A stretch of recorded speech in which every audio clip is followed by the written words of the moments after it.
counsel across a range of disciplines, including media relations, employee awareness, incident response, hacker relations, disclosure incentives, social engagement, and public policy. She also serves as a public relations goon for DEF CON and Roots Asylum. She holds a Master of Science in Corporate Public Relations from Boston University, where she also taught courses on corporate communications. All right, she's here. She's hyped up on caffeine. And we had an extra 20 feet of mic cable installed during lunch because apparently she's a shark who can't be chained to the podium or she might die. And she talks fast even in high heels. I don't know. I read it on Twitter. It's got to be true. At any rate, please put your hands together for our next speaker, Melanie Ensign. Thank you. Can everybody hear me okay in the back? It's been a long time since I've done karaoke, so this kind of mic setup is a little awkward. See? Case in point. Awesome. Thank you. So, per usual, B-Sides, Culture want to start off with a couple of caveats and disclosures for me. Obviously, nothing I say represents anyone I have ever worked for, including my employers or my clients. These are my own crazy ideas, so please don't hold them against anyone but myself. Also, I am not an engineer. My education background is in biological sciences and communications, but I have spent, I guess, the good part of a decade working specifically with security teams. So that is my background. That's where I'm coming from. And so I want to share with you guys just a little bit of insight and experience that I've had coming from the communication side in how we can help repair some of the reputational challenges of the security community. So I want to start with a couple of questions for you guys. Who is familiar with Title 18? Couple people? Really? Just a couple people? Yeah. So for those of you who aren't familiar, Title 18 is part of a previous regulatory and legislation around computer security and data information security. It's unfortunately a lot of the reasons why people that I love and care about accidentally end up in jail for trying to do security research. How many of you believe that some of the current regulation and legislation, and a lot of it was discussed this morning, is actually going to help protect data security? Now, I don't mean protect consumers and keep companies from being like total like douchebags, but I mean actually going to help us secure things in a better way. Anybody? So this brings me to the impetus of why I'm here today. Our story sucks, you guys. It just does. In the public space, we kind of fall into two categories when it comes to security. We're either the super antisocial, totally inept engineering nerd, or we're the asshole who is bashing people on Twitter. And here's the problem with that, is our insecurities as a community are very, very loud. And that is what we're projecting to governments, what we're projecting to consumers. And so, for those of you who don't recognize this guy, Biff from Back to the Future, if you'll remember the way that the movie is set up, he starts as really kind of being that bully, right? He's got this rock star god complex, which of course nobody in infosec has, right? And you know, he's picking on the little guy, and not only does he end up being like I can't even say glorified auto mechanic, but we're all rooting for him to fail, right? We don't want him to win. And this is our problem, is right now, this is the reputation of the security community outside of our culture, right? So if you go talk to the regulators, if you go talk to my mom, who is the epitome of a non-technical consumer audience, this is what they think of us, and nobody thinks that we can handle these challenges on our own, and nobody thinks that we either have the maturity or the skill set to secure consumers and the internet and technologies the way that we need to. And so what happens is people get scared. And when people get scared, the government steps in. We've heard a lot of people this morning already talk about how much money is in security these days, whether it's the government finding companies or individuals, or whether it's, vendors and others on the commercial side who are really feeding on this fear that we've allowed to take place within the public discourse. And they want us to fail, you guys. They don't think we can do it. And so I'm here to provide a couple of suggestions.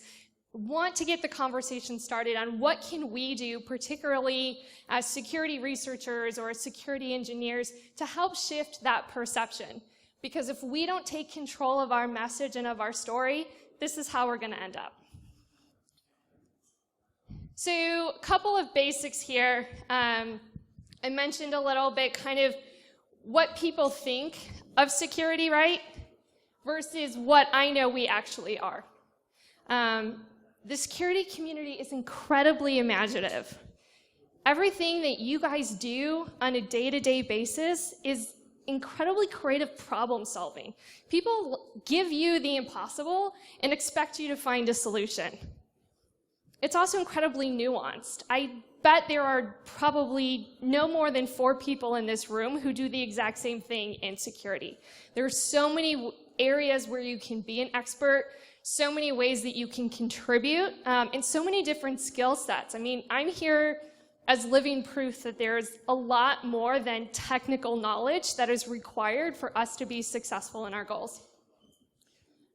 I want to talk about the creativity of the community as well. There are a lot of musicians, a lot of artists. That is a piece of our culture and our community that isn't really well represented when you think about what's in the news media or the way that a consumer would think about a security engineer.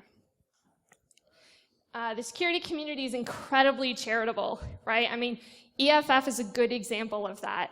There are a lot of people here donating to a good cause simply because this is who we are and it's something that's important to us. I think about organizations like Hack for Kids or Roots Asylum, which takes place at the DEF CON conference every year.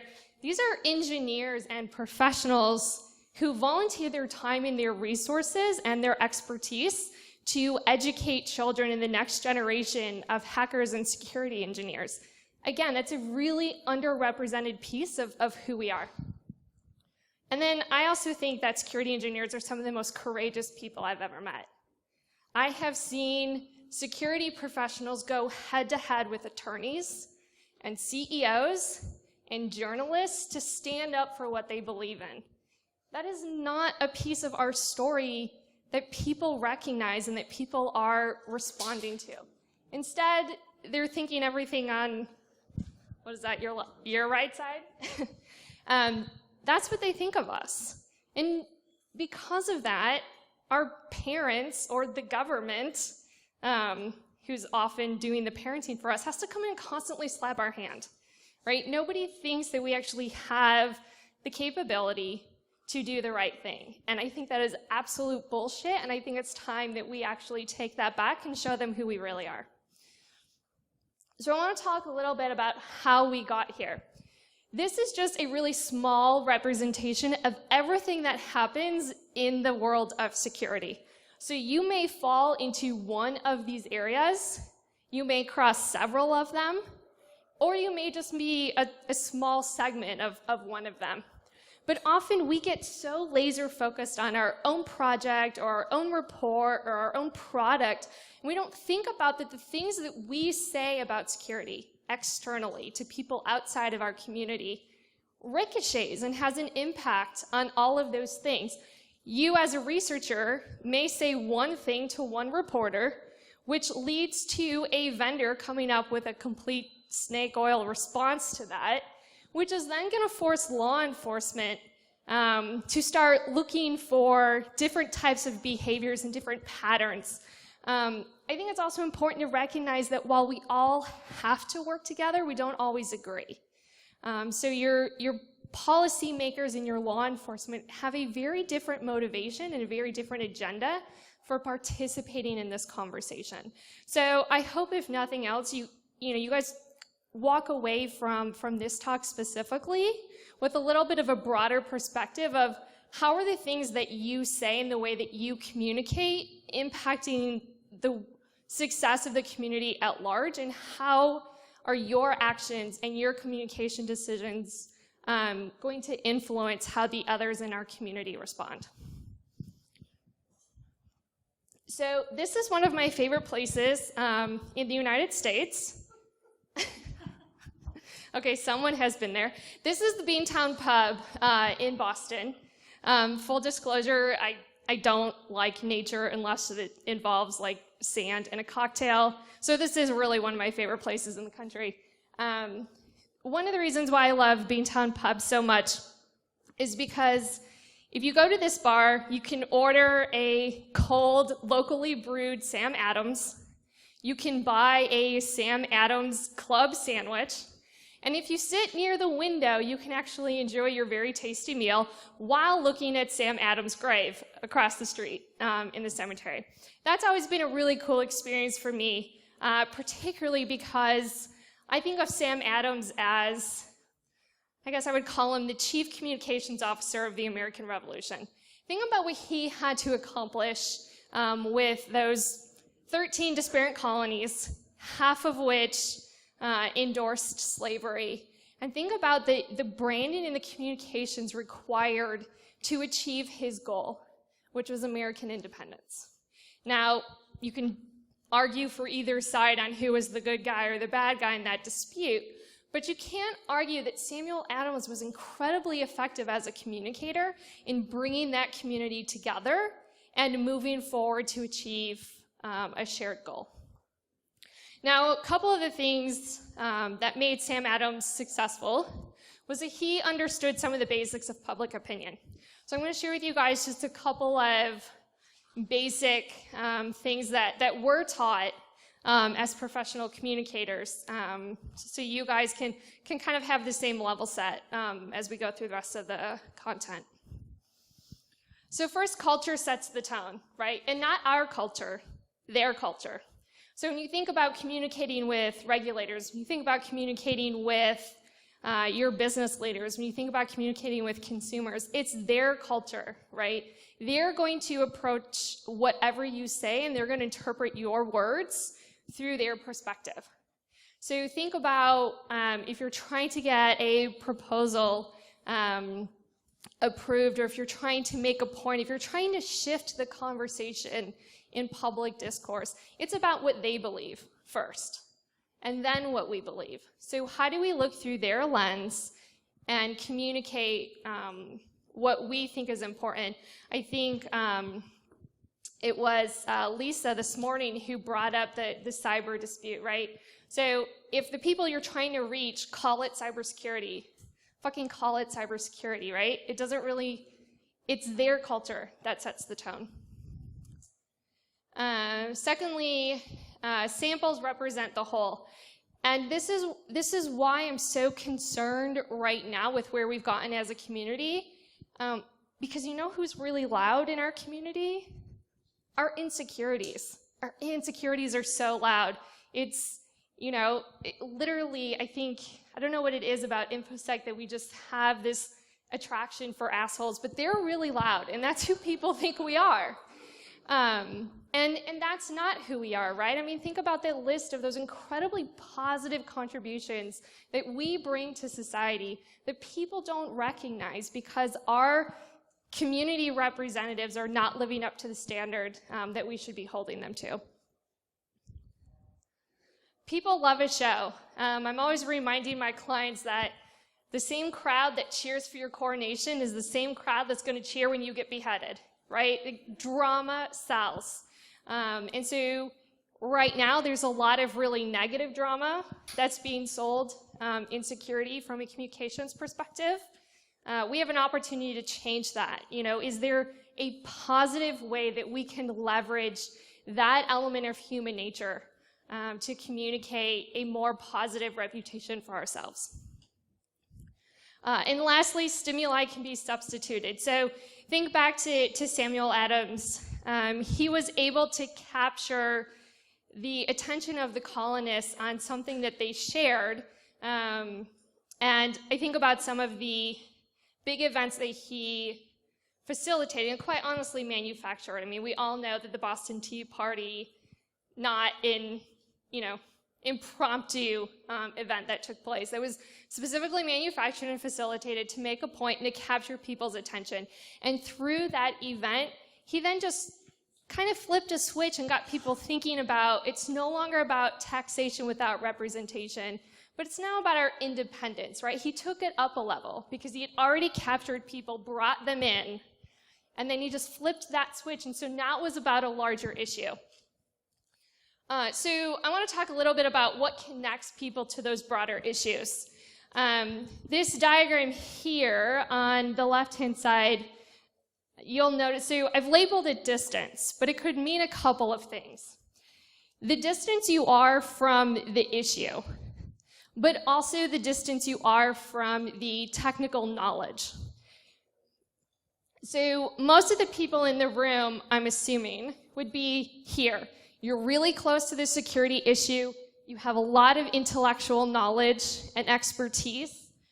But think about, this is really the volume of people that we're reaching with that message. The further away you get from the issue and the further away you get from the technical expertise, it becomes an emotional conversation. Right now, this is being used really well by news media and by government in terms of the fear tactics and the scary stories that are being sold. We need to flip this on its head because you'll notice that the further you get towards an emotional argument, the more people you're impacting. So if our goal is to reach this many people, our technical jargon is not going to get us there. The way that we communicate with a mass audience needs to significantly shift into the emotional space. And I want to talk a little bit about outcomes. I have a couple of examples that I'm going to put up on the screen, which are my personal outcomes, reasons why I do what I do, just because I want you guys to see an example of what I actually mean by an outcome. Legal protection for security research, I mentioned this at the beginning, it's something that's incredibly important to me. Security as a digital literacy, I think it's incredibly important that we take basic internet and data security and make it a consumer available skill set, right? Like when you got up this morning, you locked your door on the way out of your house. Why do you do that? That's a cultural norm. Internet security and data security is not yet a cultural norm for us, and that's something that I'm working towards. And then lastly, the de-glorification of criminal activity. It drives me insane when I see stories in the news media that portray the criminal act involved in some forms of hacking or cyber attacks as somehow being the coolest of the two options, right? Like all the smart people are on the attack side. Actually, it's a lot harder to do the defense. And we don't do a good enough job of communicating that to people outside of our community. And we kind of let that perpetuation of the glorification of criminals, we let that grow and we let that fester. And that is one of the reasons why government and consumers have this perception in their mind that those of us on the defense side haven't quite figured out what to do. And so we obviously need a longer list of rules and boxes to check because we, the criminals have the coolest tools. I will specifically call out what is not up here, which may be shocking for those of you who know some other professional communicators, or as I like to call them, PR bunnies. But media coverage is not up here. That is not an outcome. It is not a goal. It is a tool. It is a channel. It is a means to an end. Getting quoted in an article is not an accomplishment unless that article pushes the industry forward. So when you guys do engage with media and when you do other forms of public communication, I want you to think about what is your real outcome, right? One story, one article, not the goal here, but how can we leverage those opportunities to push the industry forward and take one step towards our real outcomes? Now I want to move a little bit into something different. So Walter Lippmann is somebody that I'm intimately familiar with. Anyone who, I know there's a couple of people in here with communications degrees, probably know who Walter is. We had to learn about him in school. He's considered the father of public opinion, and he kind of wrote their dissertation on this subject back in 1921. And many of the things that he wrote about are still very accurate and hold true today. And I want to share with you an excerpt from that book, because recently I've been seeing a lot of comments and a lot of complaints from the security community, specifically about news media, right? Like, they're always fucking it up. They can't get it right. Why are they writing like all these FUD articles? And I want you guys, the reason I'm here is because I want you guys to understand the space that we're operating in. And I want you to understand the realities of this environment so that we can learn how to communicate successfully. There are simply things about human nature and interpersonal communication that we can't change. And so when I read this to you, I want you to think, does this sound familiar to anything that we've heard recently, nearly 100 years later? So, it is because they are compelled to act without a reliable picture of the world that government, schools, newspapers, and churches make such small headway against the more obvious failings of democracy, against violent prejudice, apathy, preferences for the curious trivial, as against the dull important and the hunger for sideshows and three-legged calves. Does this remind you of news media at all today? Guys, this is reality. This is 100 years later. It's not changing. And I'll get into some more specific things about media later on. But I want you guys to really be mindful of the fact that when you complain about reporters, they don't get better. We just look like idiots because we haven't figured out how to work within that space. So now I want to take you through an exercise that I do with a lot of clients called Start, Stop, Continue. I want you guys, these are suggestions and recommendations from me. You may disagree, and that's totally okay. But things that we should start doing as a community, things that we should absolutely stop doing, and things that we should continue doing that I actually think are helping us. So first is considering the bigger picture, right? I see lots and lots of articles with a researcher or a product manager, and it's obvious that they're making comments with a very, very small view of the world that we're operating in, and probably aren't considering that their words are going to impact the way that that journalist or that policymaker is going to approach the next researcher or the next security story.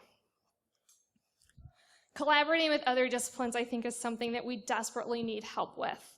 It's one of the reasons why I'm here. It's one of the reasons that I have a job. Because whether it's, the CEO or a journalist or a consumer or an advocacy group, there's a lot of translating that needs to be done between disciplines. And in particular, I think the comms discipline, we need to do a better job of roping them in, whether it's your PR team or your marketing team. They could be your best advocate, or they can be the biggest pain in your ass. And the way that we approach them and the way that we communicate with them makes a big difference on how successful and how accurate they are in their communications, and they can also be a resource for you. Opposing bad research and reports. Literally one of my biggest pet peeves. I hate the fact that the media will write every single goddamn flippin' report that somebody puts out in a press release. But that's the reality of it. They're going to do that. The news media feed on those numbers and those statistics, no matter how shitty the methodology is. Yeah? I'm a reporter, and part of my job is figuring out what kind of bullshit security firms put out. They put out a lot. Yep. And most reporters can't tell the difference. Even like the New York Times has people write for it, can't tell the difference from bullshit and reality. But I'm not going to attack those people because it's really, really difficult. Yep. And when you start throwing security terms around to a security reporter, you can stop them bullshit so easily. So you can't completely blame the media for this. No, I agree. And in fact, I think this is one of the reasons why we as a security community are responsible, because we're feeding that to them. And that's what government reads. That's what my mom reads. If we're in this position, it's because we did it to ourselves. We are our own worst enemy when it comes to research and reports. And again, this is one of the reasons why I think it's so important to collaborate with PR and marketing. Do go tell your marketing team that the thing they're about to put out is total bullshit. Help them understand why it's going to create more risk for the industry, why it's perhaps going to create more risk for your organization particularly.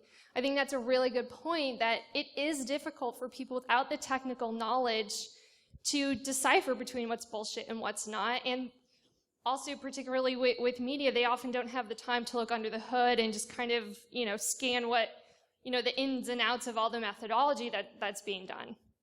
But I think it's really important that we take ownership of that, and that we make sure that the reports and the numbers and everything that's going out representing our community is real and is helpful.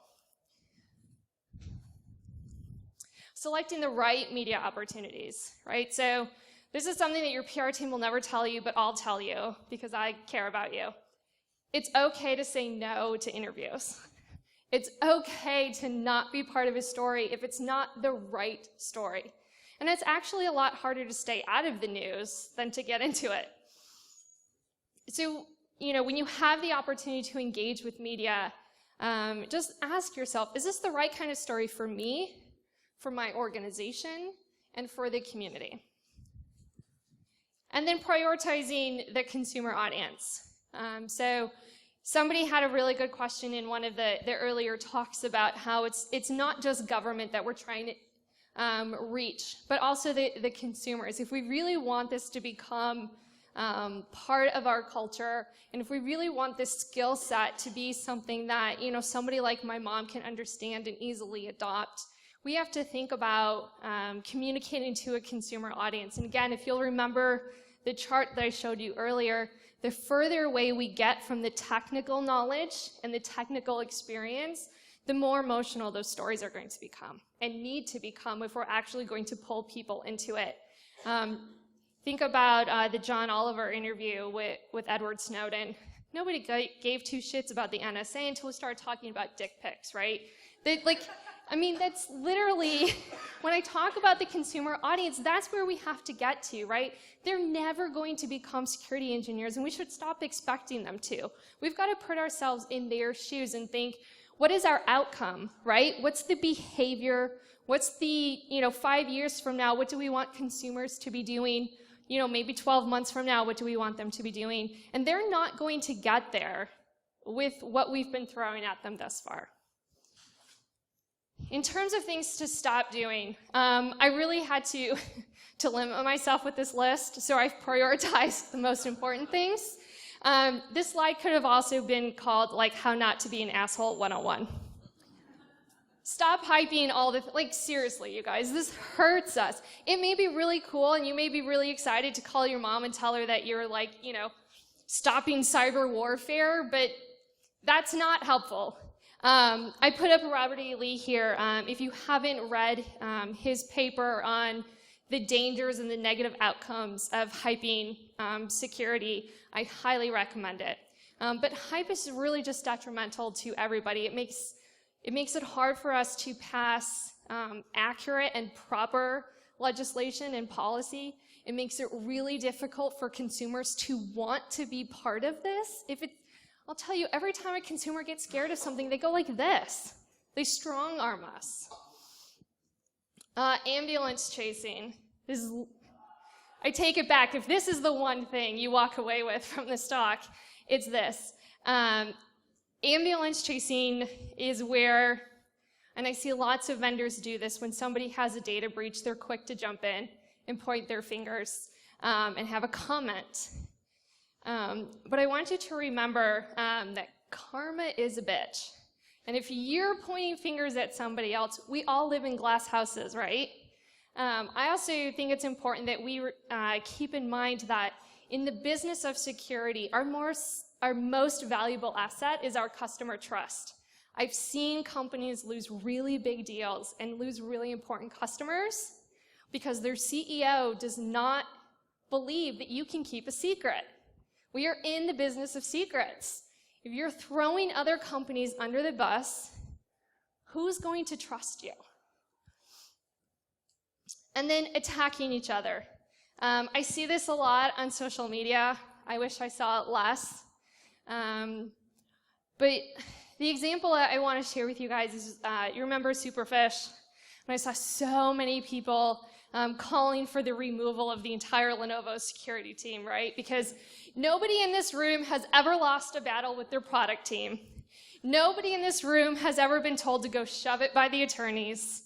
I mean, really, you guys, like, those who are the loudest against other people, or remember that picture of Biff? Dude, man, we're selling tickets like for your breach and your issue. Because the louder you are against other people, the more we're going to enjoy watching you fall. Remember, people love a show. And then don't rely on the media to educate the public. Like, that's just lazy, you guys. It's not the reporter's job to translate very technical and very nuanced ideas to your target audience. Now, do they have some responsibility in reporting accurately? Yes. But all they have to work with is what we provide them, or what they can find. So think about, for example, if we're going to go with the consumer audience, do you have to go through the media? Do you have to go through those extra steps and those potential filtering systems? It's 2015. Lots of communication tools. It is not the media's job to do this for us. And then in terms of things that I actually think we're doing really well and I think are being helpful, learning the culture and language of business. This is incredibly important. We've heard a lot of people already today talking about understanding the needs and the priorities of regulators and business leaders. They're not ever going to invest in security or give security the importance that it needs for the same reasons that we are. And that's okay. But we need to learn how to communicate with them in their language and in their culture so that the things that we believe in and the things that we know to be the right things are actually being invested and executed. Engaging through social media, sometimes we're great at this, sometimes we're not. But I do really love to see the level of engagement that the community has had, particularly on Twitter, in terms of generating conversation and debate around the issues that really matter. It's also unfortunate that I see a lot of researchers or a lot of engineers, when they're misrepresented in the media, then start attacking a journalist on Twitter, which is also not cool. It makes the rest of us look bad. There are more appropriate, more professional, more respectful ways to communicate your disagreement or to help a reporter get it right than just attacking people on social media. But keep educating journalists. Some journalists are going to take the time to learn this really well. I would say over the last 12 months, I've seen a handful of reporters really gravitate to this as a real thing that they're willing to dedicate themselves to. And they've put in the time and they've done their homework. And you guys probably are thinking of the same people I am because we see them doing the right things consistently over and over again. But there are going to be those reporters who, are responsible for your local 6 o'clock broadcast who simply don't have the time, nor do they have the energy or the desire to get really good at this. And so it's up to us to help educate them as quickly and as simply as we can so that the important message is getting out to the public. And then continue supporting the community. When I first got into this nearly 10 years ago, somebody told me, once you get into security, you're never going to get out. That it just is this family and this community that you get sucked into, and that's absolutely true. And I think that is one of our greatest assets in terms of supporting each other. I also think it's one of our greatest challenges because we put up a lot of barriers between ourselves and those outside our community, and that isolation makes it really difficult for us to communicate effectively. And so then, of course, I want to just leave you guys with a couple of tips for working with media. there's a lot of talks and a lot of conversation coming from incredibly smart experts on this already, so I'm going to try to build on things that you may have heard in the past rather than duplicate them. But seek respect, not attention. I mentioned looking for the right media opportunities. It's really more important that our community has respect than that we get more attention. We have more attention than we know what to do with right now, and most of it is bad. You are a resource. You're not the story. Don't take it personally if the reporter does not write that you're like the fucking rock star of infosec. And off the record is a myth, and I know that a lot of people bring this up in regards to the fact that anything you say is fair game. But I want to mention something else that's really important to keep in mind is off the record isn't a myth not solely because of what shows up in print, but because of what doesn't show up in print. Every engagement you have with a journalist impacts and influences the way that they think about our community and the way that they're going to interact with the next, security professional or researcher based on what you said. So it doesn't really matter if it shows up in print or not. You have forever changed that relationship because of the discussion and the conversation that you have. Journalists are really busy. A good journalist is working on at least 10 stories at a time. And they don't understand security, most of them. And that's okay. Stop hating them for not understanding security. We need to do a better job of educating those who are interested. And for those who aren't prioritizing security in their reporting, we need to do a better job of removing the jargon, removing the technical language, and if it's for the 6 o'clock news, give them 3 fucking bullet points that my mom can understand. And a lot of them care mostly about the crime, right? So there's a lot of comments, a lot of complaints about, how reporters are not covering the solutions or the answers. Well, you know what? Sunshine and Rainbows doesn't sell very well. And so just keep in mind, again, when we talk about selecting the right media opportunities, a lot of security reporters are actually like crime investigative reporters. They're never going to tell that story that you want them to. Don't hold it against them. That is their job, and maybe this just isn't the right conversation for you to be part of. So, hacker or criminal, we get to decide. This is time for us to take back control, to be really thoughtful and strategic in the way that we communicate and the words that we use to represent our community.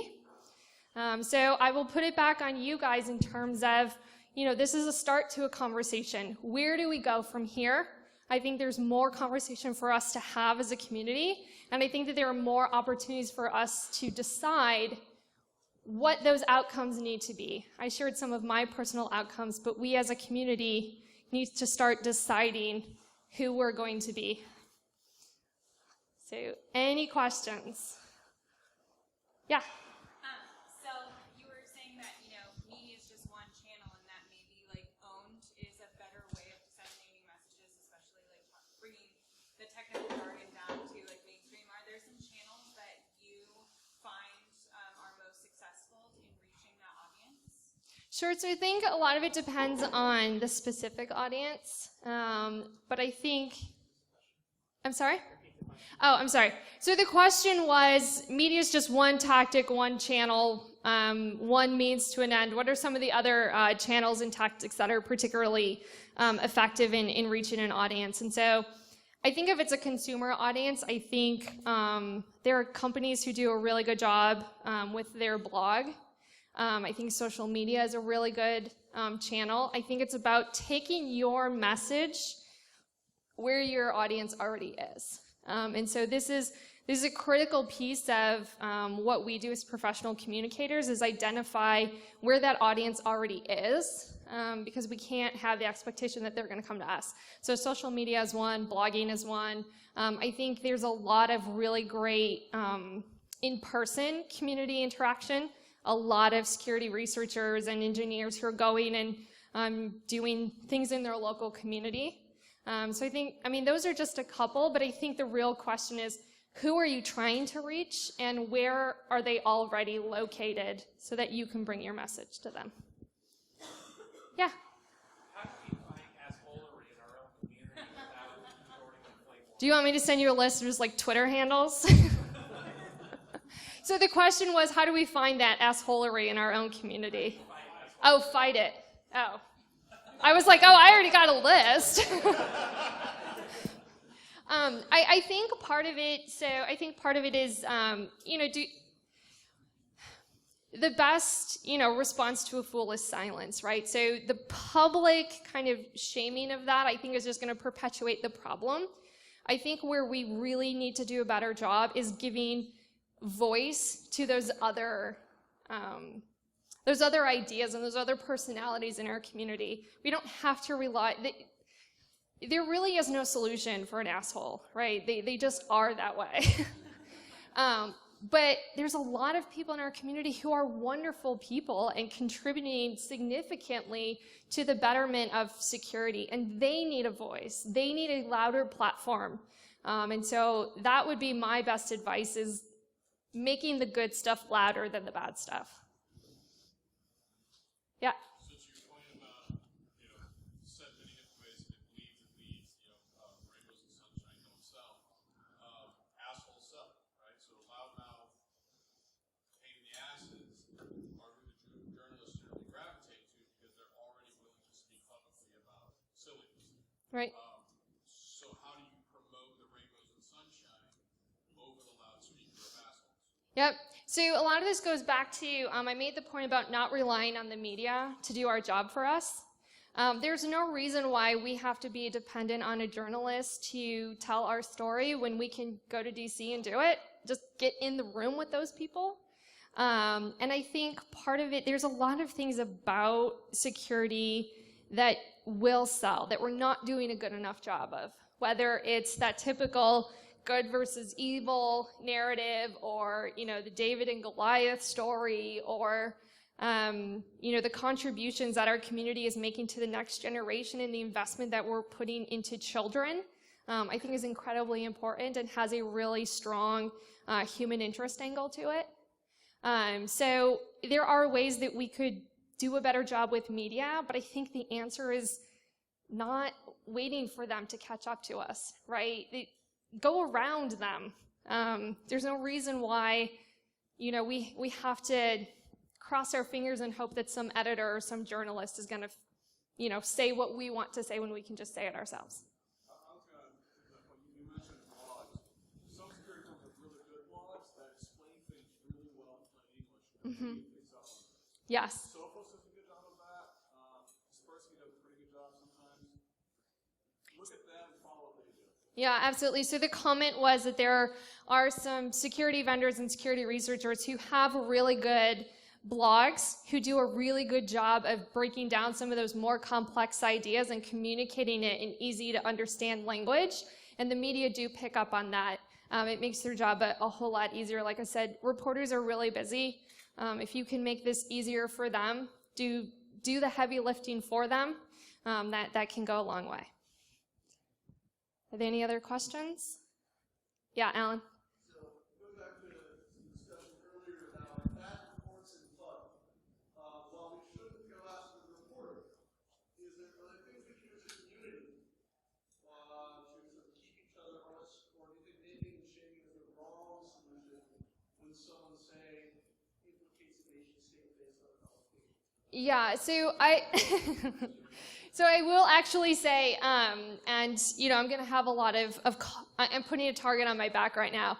But I think the best way that we can impact that problem is going after our own PR and marketing teams.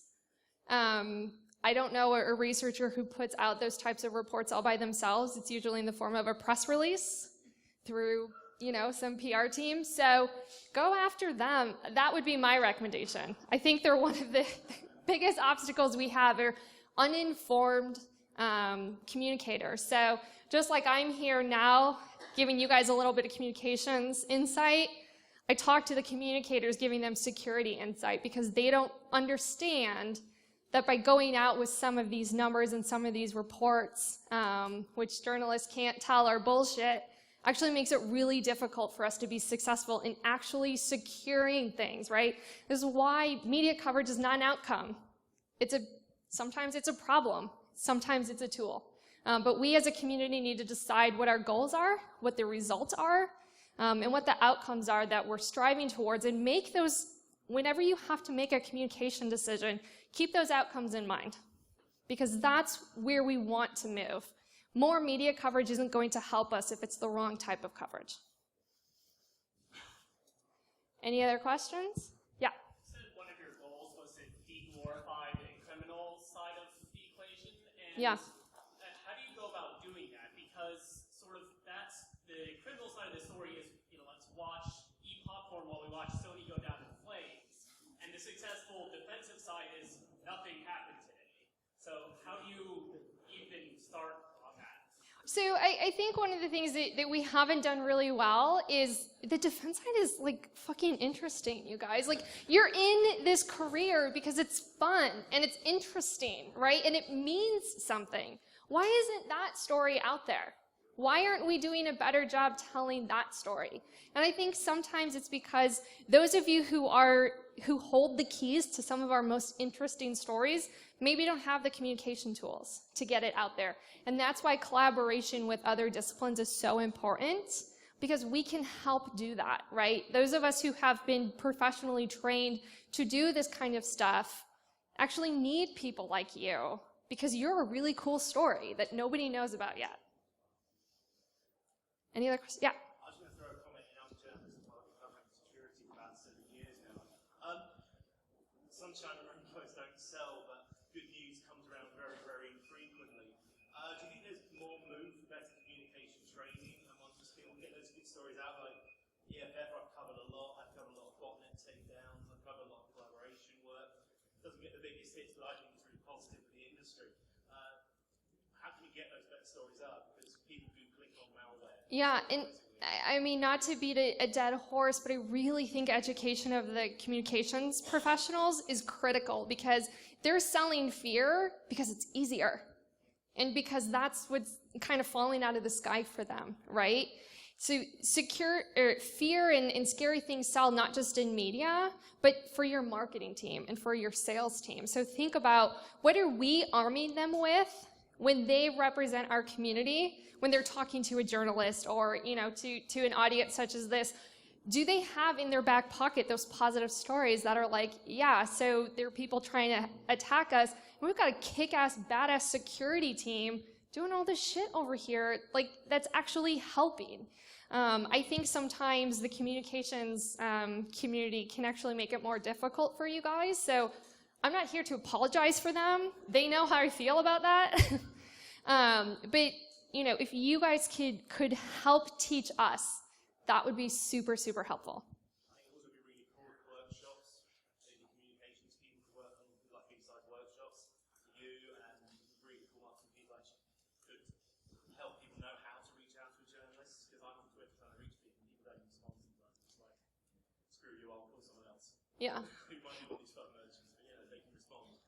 Yeah, absolutely. Sorry, that was all. It's a good point. Are there any other questions? I know we just have a couple minutes. Yeah. Just a quick one. You mentioned something about the community that really appealed to me, and I think Was it the Biff photo?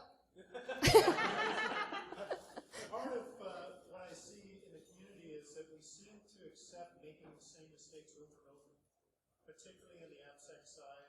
Maybe within the community we can just do better at not making the same mistakes over and over. Yeah, I agree. There seems to be kind of that lack of body of knowledge that maybe exists in other scientific fields, where there's, here's the body of knowledge. I mean, I'm opening a huge can of worms because it goes into education and information sharing and all of that. But I think to your point, there are opportunities for us to learn from mistakes so we don't repeat them. And part of that, it's one of the reasons why events like this are so important, because this is, I think, a pillar of how we share ideas and information with the community and how we share what we've learned so that we don't repeat those mistakes. Anything else? Haha. So my Twitter handle is @iMelanie, and it's IMELUNY. It's also on the slide, but I guess it's really small. It's not like I get paid to do stuff like this. I don't know why I would make it readable. All right, thanks so much, you guys. You've been great.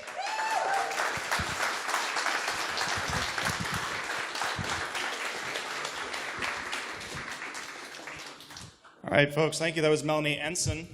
Please join us after the break. Next, we've got coming up Jesse Irwin talking about